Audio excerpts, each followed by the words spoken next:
O Senhor esteja convosco. Proclamação do Evangelho de Jesus Cristo, segundo Marcos. Naquele tempo, Jesus e os seus discípulos chegaram à outra margem do mar, na região dos Gerazenos. Logo que saiu da barca, um homem possuído por um espírito impuro, saindo de um cemitério, foi ao seu encontro.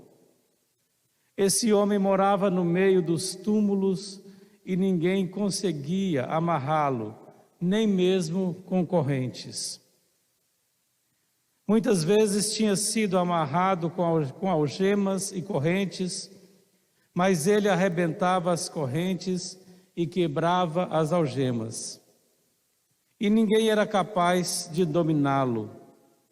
Dia e noite ele vagava entre os túmulos e pelos montes, gritando e ferindo-se com pedras. Vendo Jesus de longe, o endemoniado correu, caiu de joelhos diante dele e gritou bem alto: "Que tens a ver comigo, Jesus, Filho do Deus Altíssimo? Eu te conjuro por Deus, não me atormentes." Com efeito, Jesus lhe dizia: "Espírito impuro, sai desse homem." Então Jesus perguntou: "Qual é o teu nome?" O homem respondeu: "Meu nome é Legião, porque somos muitos." E pedia com insistência para que Jesus não o expulsasse da região. Havia aí perto uma grande manada de porcos pastando na montanha. O espírito impuro suplicou então: "Manda-nos para os porcos, para que entremos neles." E Jesus permitiu. Os espíritos impuros saíram do homem e entraram nos porcos. E toda a manada, mais ou menos uns 2.000 porcos, atirou-se monte abaixo para dentro do mar, onde se afogou.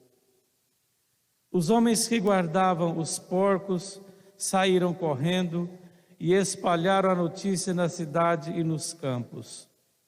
E as pessoas foram ver o que havia acontecido. Elas foram até Jesus e viram o endemoniado sentado, vestido e no seu perfeito juízo, aquele mesmo que antes estava possuído pela legião. E ficaram com medo. Os que tinham presenciado o fato explicaram-lhes o que havia acontecido com o endemoniado e com os porcos. Então começaram a pedir que Jesus fosse embora da região deles. Enquanto Jesus entrava de novo na barca, o homem que tinha sido endemoniado pediu-lhe que o deixasse ficar com ele. Jesus, porém, não permitiu. Entretanto, lhe disse: "Vai para casa, para junto dos teus, e anuncia-lhes tudo o que o Senhor, em sua misericórdia, fez por ti." Então o homem foi embora e começou a pregar na Decápole tudo o que Jesus tinha feito por ele. E todos ficavam admirados.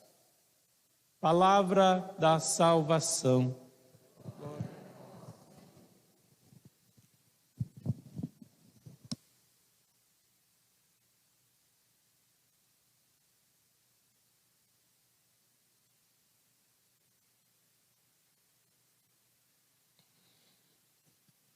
A carta aos Hebreus cita mais alguns personagens do Antigo Testamento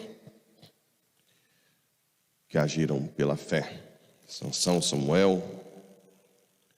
E aí, aqui mais ou menos fala como que vive quem vive pela fé.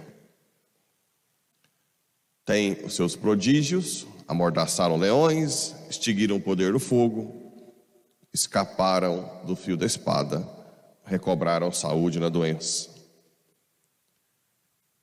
Mulheres reencontraram seus mortos pela ressurreição. E por outro lado, vem as consequências. E quem vive pela fé, vive para qual mundo? Da vida eterna, o céu. Então não está muito apegado a esse aqui, né? Aí ele continua. Outros foram esquartejados. E olha que interessante, ou recusaram o resgate para chegar a uma ressurreição melhor. O povo tinha uma...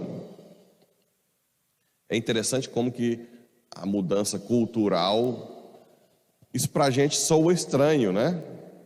Não, ele nem quis resgate, quis sofrer para ter uma ressurreição. É tão claro que eles querem uma ressurreição melhor, né?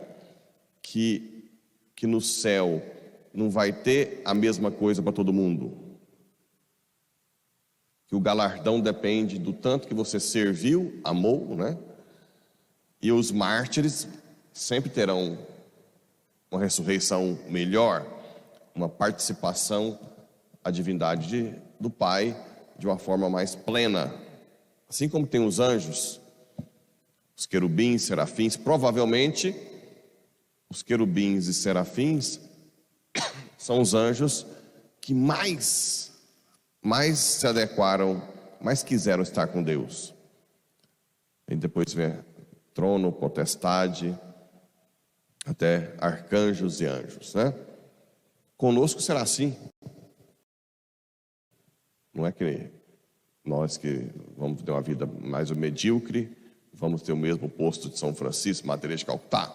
Não? Tem uma participação. Então aqui parece que é muito óbvio, né? Você luta, não quero nem resgate, prefiro uma ressurreição melhor.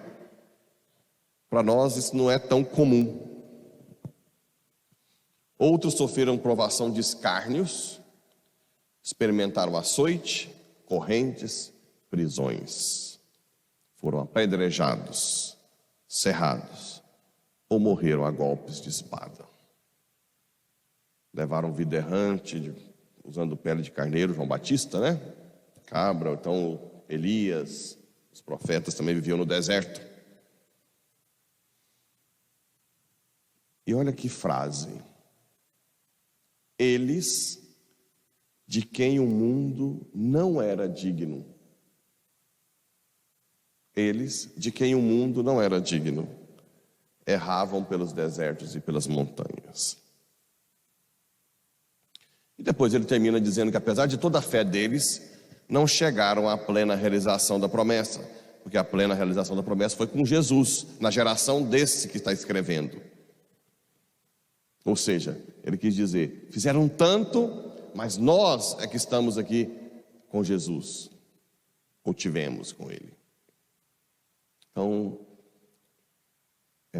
por isso que Jesus fala que nós vamos ter um julgamento mais pesado do que Sodoma e Gomorra, porque nós estamos tendo o Messias, seus ensinamentos, a força, a graça para sair do pecado, dos sacramentos.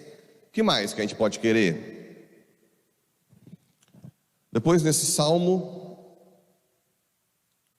é sempre importante ter essa. Não adianta. Nós cristãos temos que ter em mente que esse mundo não é a nossa morada definitiva, que estamos a caminho e que nós estamos sendo provados sim. Vocês não conseguem notar que nós só estamos vivendo uma prova?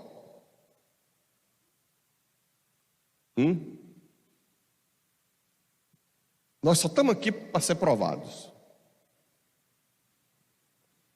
Consegue ver isso? Não? Quem for egoísta, abraçar a si mesmo, perde nossa morada definitiva. Quem quanto mais amar, se converter, mais participa da vida eterna. Nós só estamos aqui para isso. tanta gente que se apega a esse mundo passageiro. É triste. Na verdade, deveria ser loucura, né? Loucura é quem deixa tudo para Deus, para o mundo. Mas na verdade, louco é quem se apega a algo que vai passar amanhã. É tudo muito rápido, né?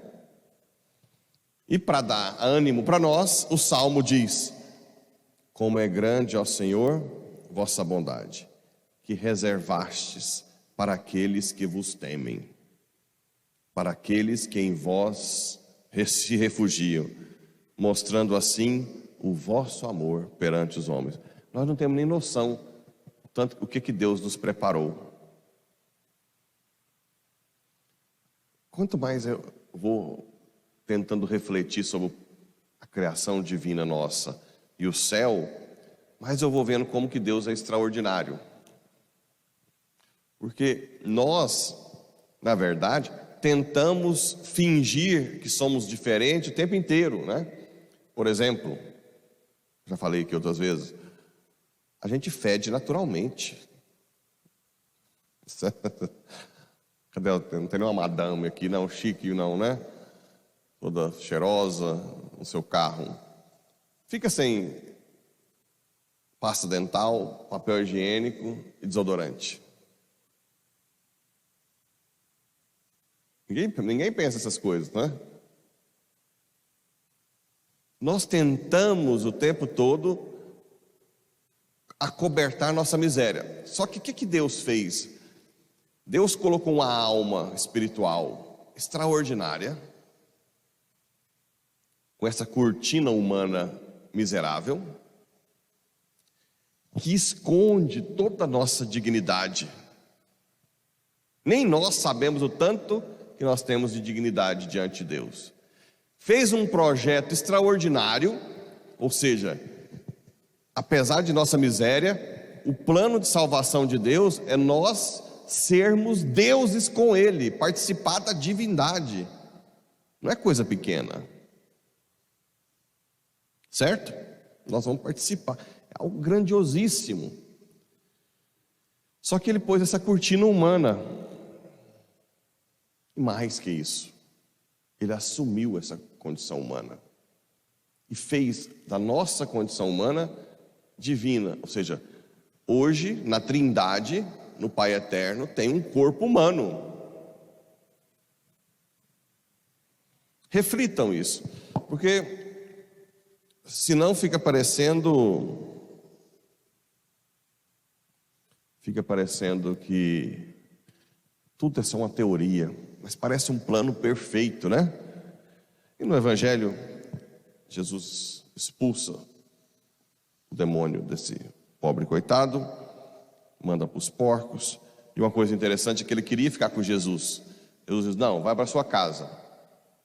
Ou seja, algumas pessoas são escolhidas para estar com Cristo, outras não, outras para viver em família. Não, ficou errado a minha, porque quem está na família tem que viver com Cristo também, né? Umas são escolhidas para viver com Cristo no celibato, seguir mais, e outras na família.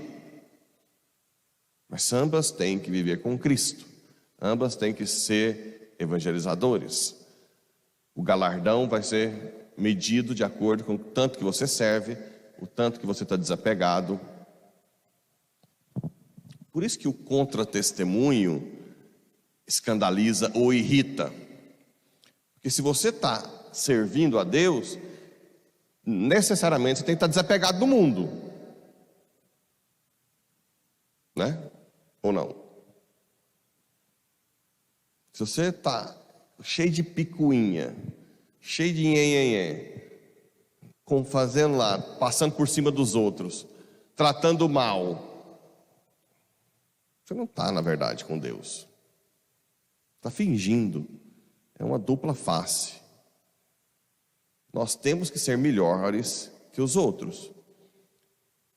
Você está de biquinho com alguém, com a carinha virada, né? Não, eu não converso com fulano. Não, nem chego perto. Não bate. Isso quer dizer apego a esse mundo, né? Não bate com a vida cristã. Tem que converter o mais rápido possível. Paremos. Vou me colocar no meio, porque eu sou o que está na vitrine mais na frente, né? Todos os meus movimentos são calculados.